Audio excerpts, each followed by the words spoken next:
Hello, I'm presenting a slideshow on collaborating with survey centers to conduct survey research. The first question you should ask yourself when you're thinking about conducting a survey is the following. Surveys are hard to do well and they're expensive, so always ask yourself, is there existing survey data that I can use to answer my research question? Or is the research question appropriate for survey research? And finally, do I have an appropriate level of funding to conduct the research that I'm interested in doing? After you have reached a conclusion or would like to discuss these issues with someone, then you should seek out an experienced survey professional who are often housed within survey centers.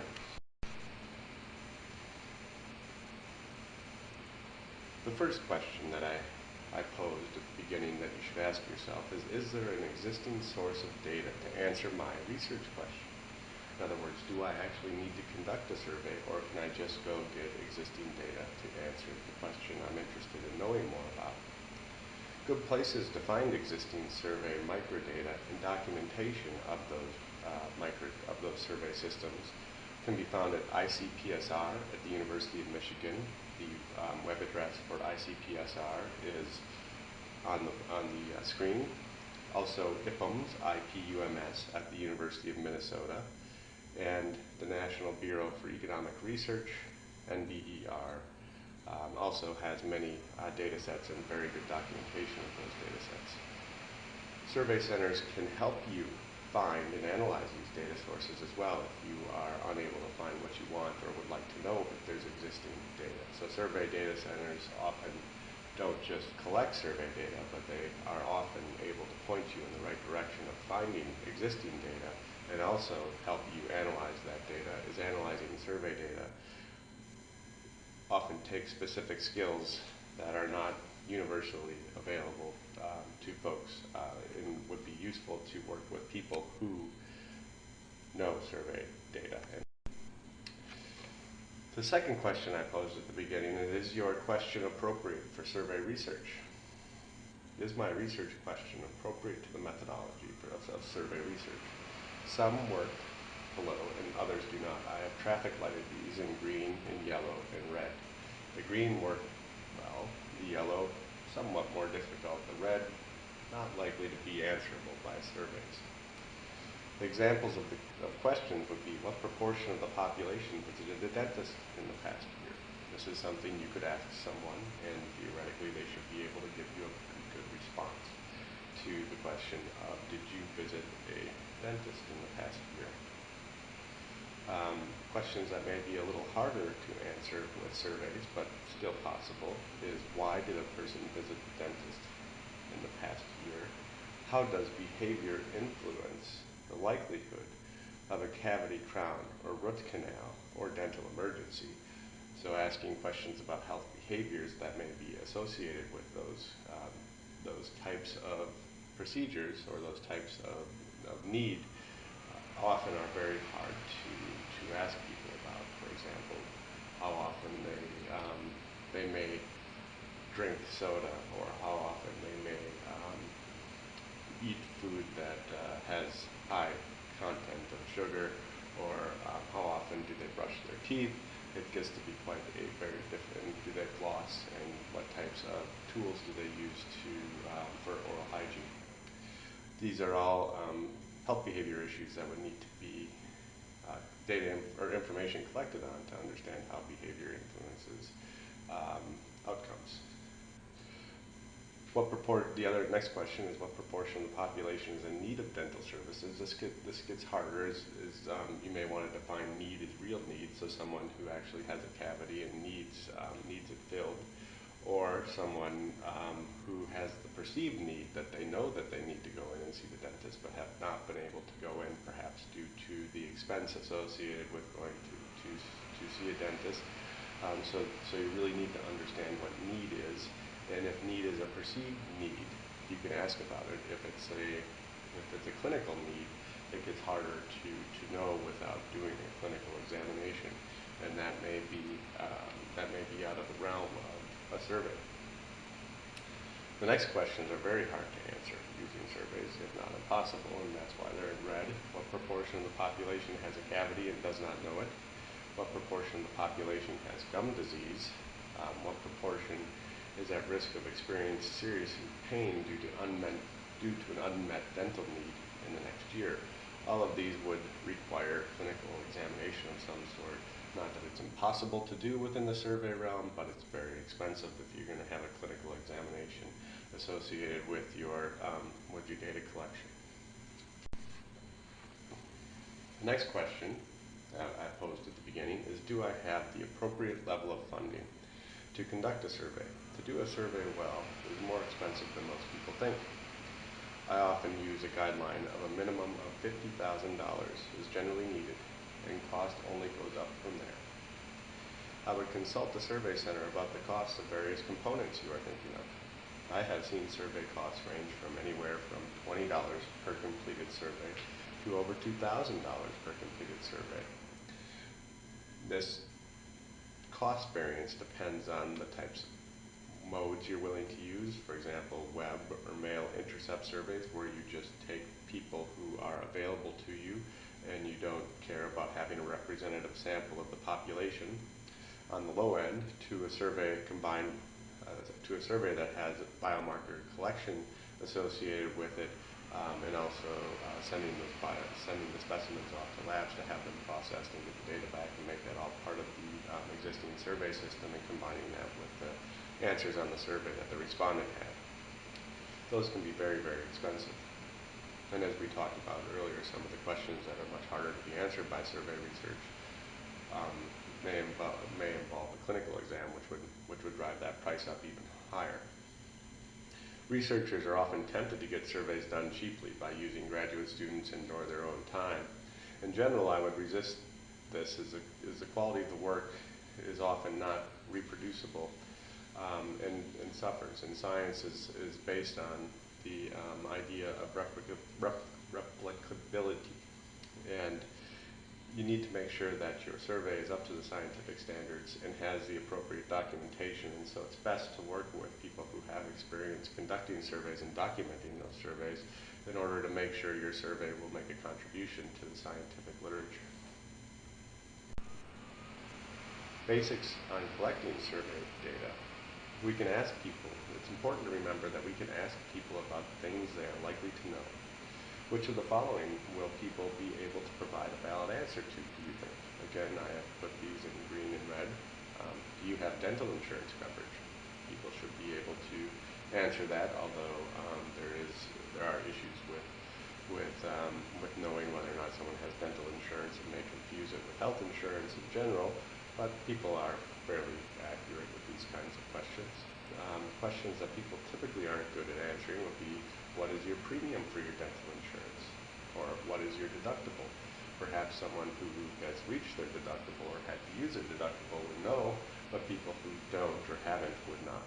And so this becomes a question that you won't get answered accurately by everyone, and it turns out to not be a very easy question to get answered through survey data or survey collection.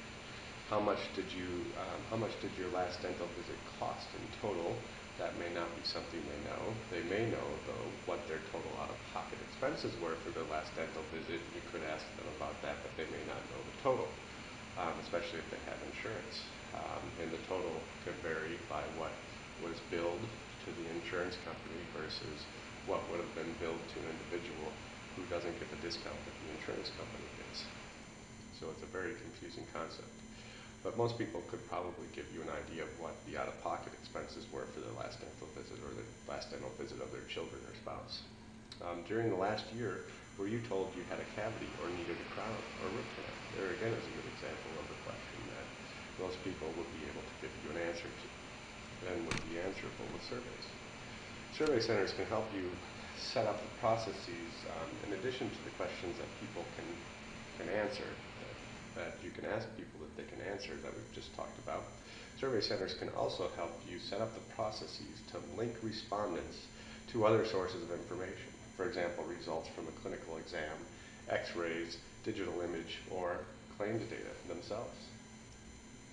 Survey centers can also help you collect biomarkers such as DNA, weight, blood, such as draws or spots, and blood pressure and urine. And for the specimens, we can have those sent out to labs and processed and put those data back on the survey, or combine those data, prepare that for analysis work.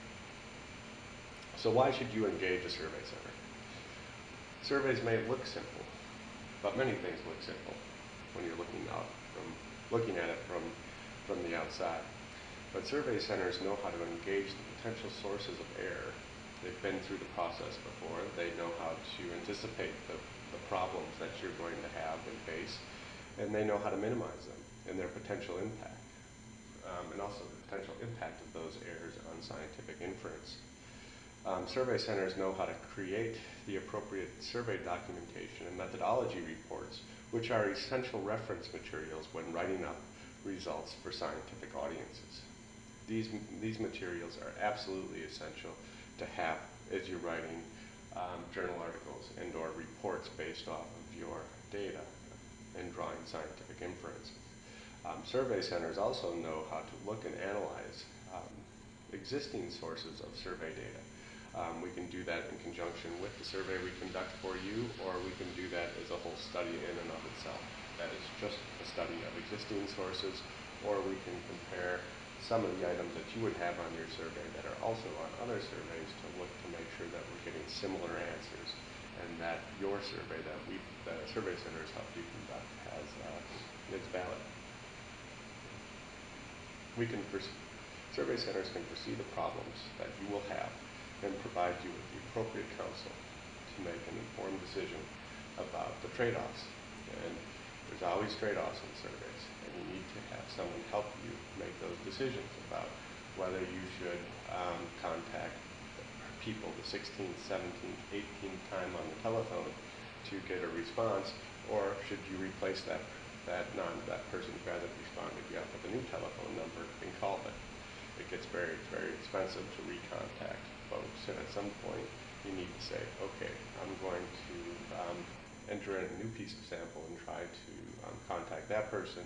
Of course, because you have a non-respondent, your response rate, your total number of people sampled who participate in the survey will go down. And at some point you need to make those kinds of informed decisions, and people at survey centers can help you do that and understand how that's likely to impact your final research and your final analysis as you write it up for to make a scientific contribution. We have established processes and protocols that have been scientifically tested and improved for over 80 years of scientific survey research, and most survey centers have experts who can help you make the best decisions for your specific research design. So when should you engage a survey center? You should contact a survey researcher or survey center as soon as you can, and as soon as you are thinking of conducting a survey. If you're applying for a grant, for example, or asking for funding from a foundation, you want to make sure to get a realistic cost estimate before submitting. The reason you would want to do this is because A, it makes your grant application look stronger to those on the review panel who will be able to know what the real cost of a survey and doing it well will be, and also it allows you to make sure you have enough money, you've asked for enough money in your grant or foundation proposal to actually conduct a high quality, scientifically rigorous survey. Most survey centers are more than happy to talk with you at the foundation stages to building a budget and understanding what that budget should look like and needs to look like in order to answer your research question. That brings us to how to get pricing from a survey vendor. You can meet with us to discuss the ballpark figure and costs and trade-offs of various designs. You can informally request pricing from several survey vendors. Often they will comply, not everyone will for various reasons, but you'll be able to get, some vendors will certainly supply you with some ballpark cost figures. And then also you can go through a formal request for proposal process in which you send vendors there's different types of survey centers that you should know about. There are those that are based at universities. There's an association called the Academic Association of Survey Research Organizations. The web link is here, and there are several survey centers within academic homes, within universities. There are those that do federal government contracting, primarily, such as the one I work for, which is NORC at the University of Chicago. There are those that predominantly do market research, for example, Gallup, which you may have heard of. And there are some who do a mix of both market research and federal and state and government work. And a very good source on a lot of different survey centers, and one that potentially is by you in your neighborhood, is the A4 Blue Book, as it's called, because it used to be a blue book, but now it is a web reference, but the cover on the web is still blue.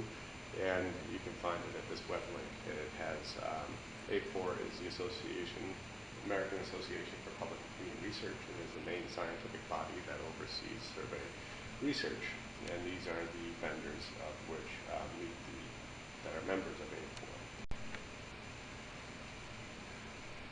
So what survey centers can do for you? This is what survey centers are very good at thinking about that you may not be as someone who just wants to use surveys to answer your research question, but not an expert in designing and understanding surveys.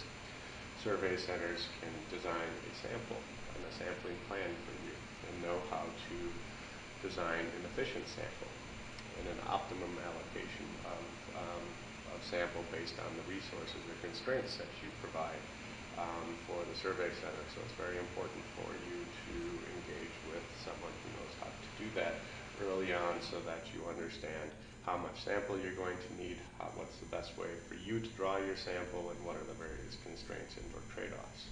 Survey centers are also very experienced with IRBs, and if you're doing federal contracting work, Office of Management and Budget applications as well, so both IRB and OMB packages, putting them together and getting them approved, and knowing how to do that can save you a great deal of hassle and time, and knowing what the IRBs and OMB is interested in, and writing an appropriate response to any issues that may come up is something that survey centers know how to do very well. Survey centers also know how to help you with instrument development. So they know how to develop questionnaires, scales, whether you want to measure mental health or behavioral health issues. We have tools, we know how to do it, and we can tailor it for your specific purposes. We also can help you select modes of surveys, and this could be an in-person survey where we actually knock on people's doors. It could be through telephone, where we call people on the telephone. It could be in telephone, it could be cell phone or landline telephone. We also do web surveys and mail surveys. We also like to mix all these things together to try to contact people in a variety of different ways in order to increase our participation among the respondents, offering them a variety of ways to respond to the survey. We also know how to develop the operational procedures that are necessary,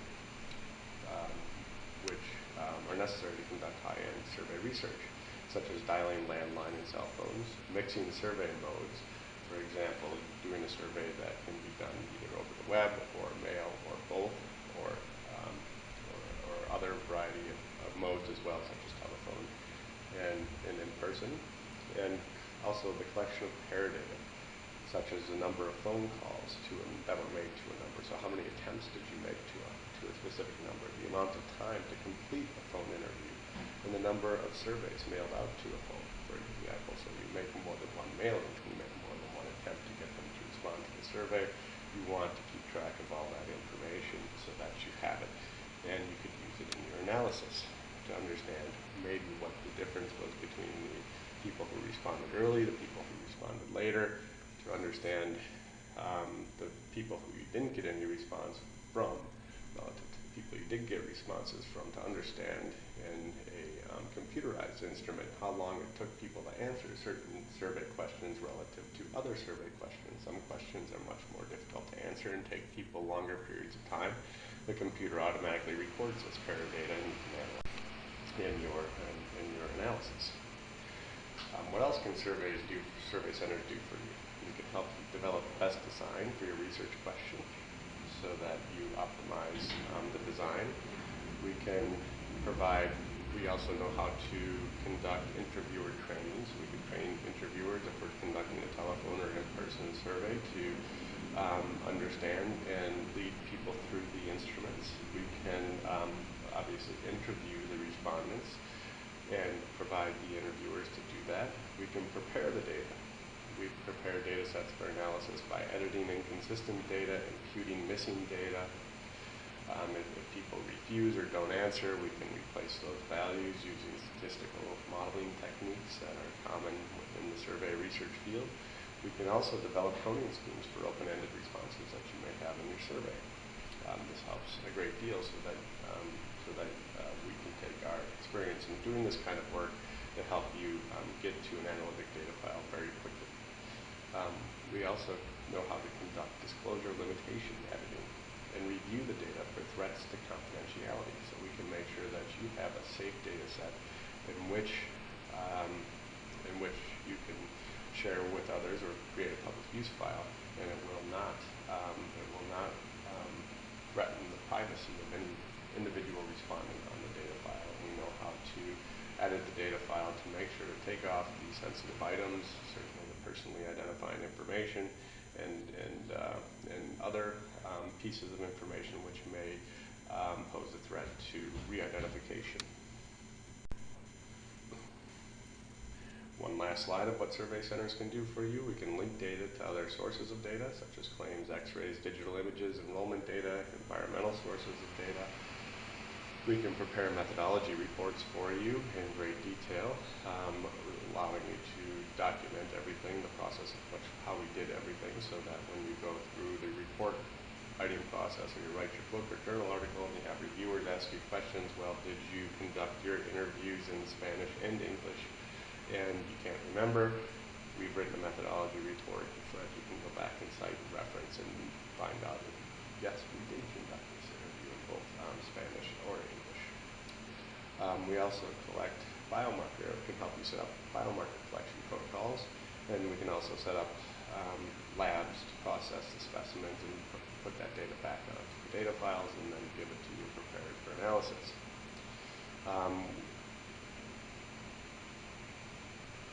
We also know how to include within our documentation the appropriate metadata and documentation that follows the data documentation initiative, if you would like, which is a unified way of presenting survey data document. We know how to conduct analysis, including the appropriate handling of an analysis of complex survey data, which, due to the nature of the sample designs of most surveys, it's not adequate to just open up SAS or SPSS or R or Stata or other statistical software and begin working with the data file, as those software default settings generally assume that the data were not collected as part of a complex sample design. And in most cases, survey data are collected as part of a complex sample design. And that sample design needs to be taken into account, and those software packages can take it into account. You just have to tell them how to, using survey procedures. And we can show you how to do that, and we can write up procedures for how to do that and put examples into the documentation as well. We can evaluate the quality of the data. We can investigate anomalies in the data, and we can write up results and reports and help you write up research papers that can be put into the public domain or into the professional literature. We, survey centers, are here to help, and we look forward to assisting you in both collecting and analyzing survey data. Survey research centers are service-related organizations that are in the business of helping you conduct your research, and we know how to do our surveys very, very well, and we can assist you in attempting to gather the information you need to answer the research question you have. If you have a research question for which you'd like to conduct a survey, and there's no existing data that can be used to answer your survey question, and you have potential sources of funding available to you, we would very much look forward to working with you. And we can also help you identify some of those potential sources of funding as well, if you would like to discuss that with survey centers, as we do have experience in applying for work. If you are just not sure, most survey centers, not sure about the answers to these questions, or would like to talk to an expert in trying to help you answer these questions, survey centers are generally happy to spend time with you and develop your ideas and try to find the best procedure for you to move forward to answer your research questions. So thank you very much, and we look forward to hearing from you soon.